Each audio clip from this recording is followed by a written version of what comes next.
Hello বন্ধুরা, রোজকার মতোই সকালে স্নান সেরে চলে এসেছি ঠাকুর ঘরে পর্দা চেঞ্জ করার জন্য। আগে আমার নীল কালারের পর্দা ছিল, ভীষণ শখ ছিল হোয়াইট কালারের পর্দা লাগানোর। তাই ছেলেকে বলেছিলাম, ছেলে অর্ডার করে দিয়েছিল, কয়েকদিন আগে এসেছিল, কিন্তু আমি চেঞ্জ করতে পারিনি। আজকে চেঞ্জ করলাম। কেমন হয়েছে পর্দাটা অবশ্যই কমেন্টে জানিও কিন্তু।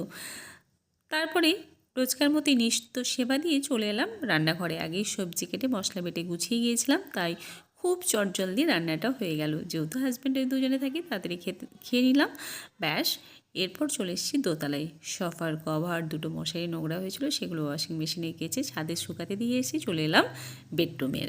এই বেডরুমের বেড কভারটা ভীষণ নোংরা হয়েছে, তাই চেঞ্জ করতে হবে। আর আমি প্রত্যেকটা বালিশ না সেলাই করে রাখি, যাতে দেখতে সুন্দর লাগার জন্য। তো চলো, আমার বেড কভার চেঞ্জ করা হয়ে গেছে, ব্যাস। এরপর একটুখানি আমি গরম দুধ নিয়ে সে বেডে বসে গেলাম, ব্যাস। এইভাবেই দিনটা কেটে গেল।